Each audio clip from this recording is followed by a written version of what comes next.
스칼렛 위치가 얼마나 강하냐면 염동력을 쓰잖아요. 염동력은 진짜 초고수의 반열에 든 사람들이 내공으로 조종하는 거예요. 그러니까 내공량이 엄청나다는 걸 알 수 있겠죠. 다만 스칼렛 위치는 닥터 스트레인지 2에서도 정신이 약간 나갔죠. 왜냐?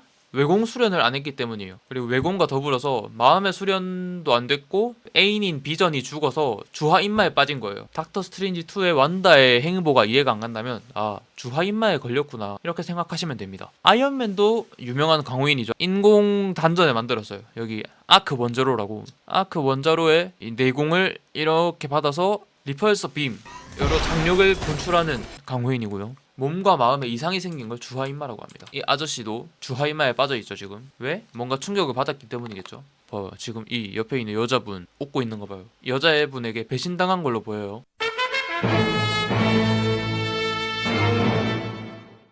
자, 반갑습니다. 무협 설명회 하는 김에 살수 코스프레 하고 왔어요. 자, 그럼 시작해볼까요? 자, 광마회기. 제가 정말 재밌게 보고 있는 웹소설 원작 웹툰입니다. 설명에 앞서 무협이 작품이 정말 다양하거든요. 그런데 저는 유진성 작가님 거를 제일 재밌게 봤기 때문에 유진성 작가님의 설정이 메인이고요. 저의 개인적인 의견이 많이 들어가 있습니다. 반박이 있다면 당신의 말이 옳습니다. 허나 제 강의이기 때문에 제 말이 더욱 옳습니다. 자, 내공이란 무엇인가? 모든 무공 혹은 생명 유지하는 모든 것에 쓰이는 에너지, 몸에 있는 에너지를 말해요. 모두 다 갖고 태어나고요. 지금 현대 저에게도 있습니다. 다만 현대인들은 대부분 내공을 쓸 줄 몰라요. 그래서 없는 줄 아는 거지 모두 내공을 갖고 있고요. 이 내공의 양에 따라 강해진다고 해도 틀린 말이 아닙니다. 이 사진에 서양분도 이 안에 내공을 가다듬고 있는 장면이 보이죠. 좀 더 알기 쉽게 설명하기 위해서 다른 매체에 있는 내공을 가져와 봤어요. 장송의 프리랜에 나오는 마법사들이 쓰는 만화, 헌터 가이 헌터의 낸 혹은 주술회전에서 주력, 이 드래곤볼의 전투력도 비슷한 의미라고 보면 될 것 같아요. 이 전투력 측정기가 상대방의 내공을 파악하는 기계인 거죠. 다음은 운기조식이라는 내용인데요. 운기조식이 무엇이냐? 저희 몸에 핏줄이 있고 음식을 먹으면 소화해서 몸으로 전달되는 통로가 있듯이 내공이 흐르는 통로가 있습니다. 그리고 내공의 중심은 단전인데요. 이렇게 가부좌를 틀고 손이 모여있는 이 부근이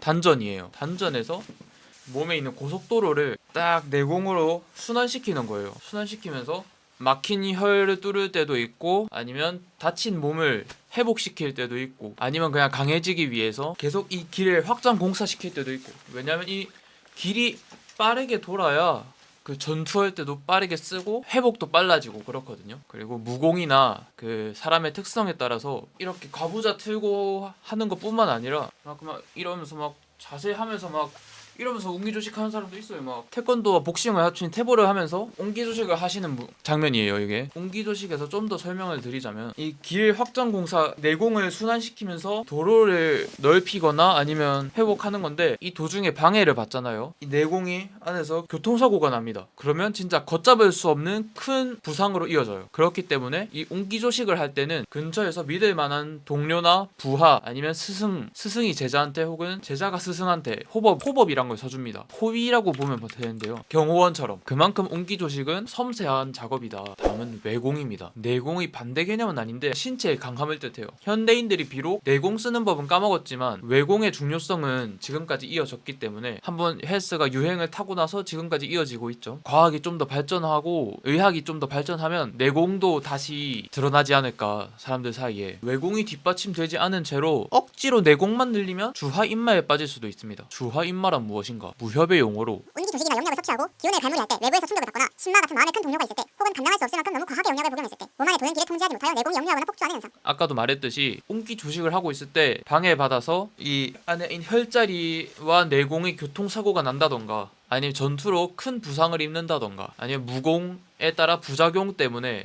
예를 들어 불을 쓰는 무공인데 그 불이 몸 안에서 너무 활활 타올라서 장기가 타버린다던가 아니면 마음의 병도 심리적인 것도 주화인마의 큰 원인이 되기 때문에 심리적으로 큰 충격을 받는다던가 배신을 당해서 등등 몸과 마음에 이상이 생긴 걸 주화인마라고 합니다. 이 아저씨도 주화인마에 빠져있죠 지금. 왜? 소화가 안 돼서 뭔가 충격을 받았기 때문이겠죠. 봐요. 지금 이 옆에 있는 여자분 웃고 있는 거 봐요. 여자분에게 배신당한 걸로 보여요. 그래서 주화인마에 지금 빠진 상태다. 주화인마는 무림인, 강호인에게만 나타나는 현상이 아니에요.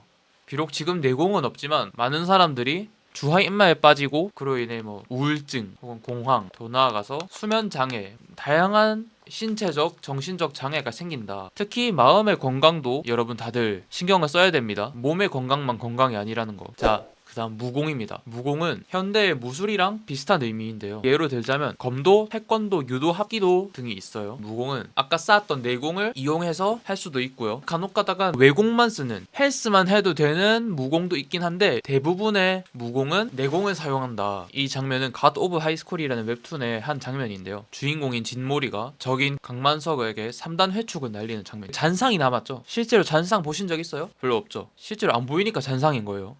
어떻게 이렇게 빠르게 하냐? 바로 이 발에 내공을 주입해서 빨라졌기 때문이에요. 빨라지는 무공엔 경공이라고 있는데 가벼울 경자 써서 경공. 경공을 발에다 쓰면 보법이 되는 거예요. 보법은 지금도 남아있죠. 검도든 뭐 태권도든. 무공의 시초가 무엇이냐? 인간의 적은 처음엔 이런 큰 짐승이었습니다. 매머드, 맘모스를 잡고 있죠. 이때 과연 무기랑 다구리만으로 가능했을까요? 아닙니다. 이 창을 어떻게 찔러야 매머드의 두꺼운 가죽을 바로 뚫을 수 있는지 그걸 연구하고 자세를 연습하고 하다 보니까 이렇게 하면 매머드가 뚫리겠습니까? 아니겠죠.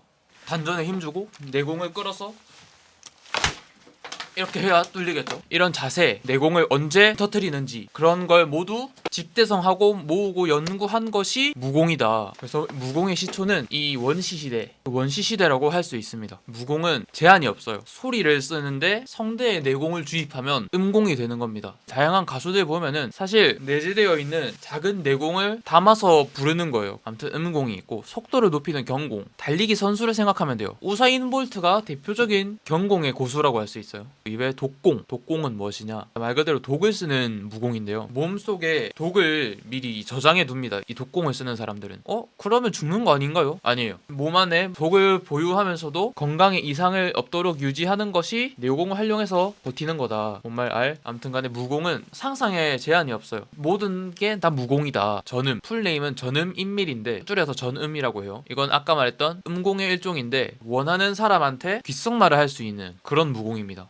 좀 더 과학적으로 설명하면 동명, 특정 진동수에서 큰 진폭으로 진동하는 현상을 말한다. 목소리로 유리잔 깨기. 목소리와 이 유리잔의 진동수가 딱 맞아떨어져서 탕 깨지는 거예요. 마찬가지로 깨지는 것까지는 아닌데 이 내공을 활용해서 이 목소리의 주파수를 정확하게 전하고자 하는 사람의 귀에 딱 맞추는 거예요. 고막에. 그리고 실력이나 아니면 내공에 따라서 단체 문자, 단체 전음도 가능합니다. 자, 내일까지 과제 제출하세요. 짜자장. 보통 교수님들이 많이 쓰죠. 그러면 대학생들이 귀에 피가 촥 나는 거죠. 데미지를 줄 수도 있어요. 내공을 얼마나 주입하느냐에 따라 내공이 약한 자들은 들으면 피가 팡 터져요. 이런 무공도 있다. 자, 다음 무기. 다양하죠. 도. 한쪽만 날이 있는 칼. 검은 양쪽에 이렇게 날이 있죠. 보통 많이 쓰는 순위 하면 검, 도, 그 다음에 이제 나머지 100대 고수, 강한 사람 100명 정도 나열하면 대부분이 검이에요. 검은 만병지왕이라는 말이 있어요. 무슨 뜻이냐? 모든 병기, 모든 무기의 왕이다. 이유는 저도 잘 모르겠습니다. 공수가 모두 좋아서 그런 듯 반면에 일반인들 접근성이 좋은 건 도입니다. 왜? 요리할 때 쓰는 칼, 식칼, 이런 중식도, 이런 일상생활에 쓰이는 날붙이들은 거의 다 도예요. 그래서 대부분의 현대인들은 도객이라고 할 수 있습니다. 검을 쓰면 검객, 도를 쓰면 도객. 검이 최강인 건 아니다. 다만 많은 사람들이 접근성 좋게 쓴다. 검기,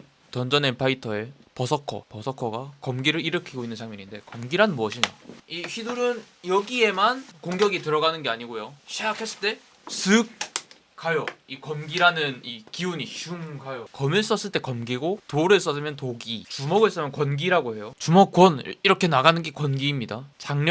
장력도 비슷하지만 조금 달라서 따로 만들었어요. 아이언맨도 여기 아크 원자로 내공을 만들어가지고 그걸 장력으로 뿜는 장면인데요. 손바닥의 장심은 내공이 나오는 하이패스 통로예요. 고속도로처럼 뿜어져 나와요. 어디서든 내공을 쓸 수 있지만 여기는 이미 뚫려 있어요. 그래서 보통 서로의 내공을 겨루고자 할 때 이렇게 손바닥을 마주칩니다. 누가 센지 한번 해보자. 손바닥에서 힘을 내보내는데 그걸 장력이라고 해요. 드래곤볼의 손오공도 토리야마 아키라 작가님도 강호인이신 거죠. 어떻게 해야 이 내공을 효율적으로 보낼 수 있는가 딱 알고 계시니까 이런 장면이 나온 거예요. 장력을 이렇게 하는 거예요. 오바니의 경우는 팔 한쪽이 다쳤기 때문에 한 손으로만 장력을 이렇게 보내고 있는 장면입니다. 검을 쓰는 사람이든 돌을 쓰는 사람이든 장법은 그냥 무조건 씁니다. 검으로 휘두르다가 팡 이렇게 할 수도 있는 거고 모두가 쓰는 무공이다. 제가 계속 강호인, 무리민 이렇게 말하는데 강호인, 무리민이 무엇이냐? 무공을 배운 자들 아니면 이 무림이라는 세계에 발을 걸친 사람들을 전부 통틀어서 강호인, 무림인이라고 해요. 우리나라에서 유명한 사람들은 홍길동, 동해 번쩍 서해 번쩍 이게 무엇이냐? 경공을 사용했다 이 소리거든요. 전우치, 전우치는 도사라고 하죠. 도사가 쓰는 기술들도 다 내공을 사용해서 눈속임을 하고 상대를 속이고 각종 기술을 쓰는 거예요. 순간이동 그런 거 다 경공입니다. 그리고 서양의 경우 어벤져스, 토르의 경우는 전기가 섞인 내공을 넣어야만 이 망치를 들 수 있어요. 그러니까 지금으로 치면 지문 인식을 강호인들은 내공으로 했던 거죠. 스칼렛 위치가 얼마나 강하냐면 염동력을 쓰잖아요. 염동력은 진짜 초고수의 반열에 든 사람들이 내공으로 멀리 있는 걸 간섭해서 조종하는 거예요. 그러니까 내공량이 엄청나다는 걸 알 수 있겠죠. 스칼렛 위치. 다만 스칼렛 위치는 외공 수련이 좀 덜 됐어요. 그러다 보니까 주하인마에 자주 빠지고 닥터 스트레인지 2에서도 정신이 약간 나갔죠. 왜냐? 외공 수련을 안 했기 때문이에요. 그리고 외공과 더불어서 마음의 수련도 안 됐고 애인인 비전이 죽어서 주하인마에 빠진 거예요. 닥터 스트레인지 2의 완다의 행보가 이해가 안 간다면 아 주하인마에 걸렸구나 이렇게 생각하시면 됩니다. 아이언맨도 유명한 강호인이죠. 아까 말했듯이 인공 단전을 만들었어요. 여기 아크 원자로라고. 아크 원자로의 이 내공을 이렇게 받아서 리펄서 빔 여러 장력을 분출하는 그런 식으로 사용하는 강호인이고요. 우리 캡틴 아메리카는 뼛속까지 정파지만 완전 정의로운 사람이지만 강해진 방식은 사파예요. 사실 이 슈퍼솔저 혈청을 맞았잖아요. 바로 강해지는 거예요. 이건 사실 사파나 마도의 무공인데 블랙 위도우 비슷한 느낌인 걸로 아는데 다만 블랙 위도우는 신체적 아니면 내공의 한계를 극복하기 위해서 무공을 극한까지 단련해서 적을 제압할 수 있는 그런 상태가 된 거예요. 노력의 천재 호크아이 활을 쏘잖아요. 활도 주류는 아니지만 강호인들이 종종 쓰는 무기 중에 하나입니다. 활에 내공을 주입하면 화살이 진짜 멀리까지 가고 박혔을 때 그 충격이 어마어마하다. 헐크 피를 거꾸로 돌게 해가지고 막 몸이 커지고 엄청 강해지는 역혈마공이란 게 있는데 부작용이 좀 있습니다. 좀 멍청해지고 약간 이성을 잃고 기억이 사라지고 그런 부작용이 있는데 헐크의 경우 사고로 이 초록색 괴물로 변신하게 되었고요. 온오프가 감정에 의해서 이루어집니다. 화나면 이렇게 변신해요. 그러니까 자유자재로 컨트롤이 되지 않는다. 하지만 이 분노를 적에게만 표출하도록 자신의 감정을 유도함으로써 팀에 도움이 되는 정말 멋있는 강호인 중에 하나죠.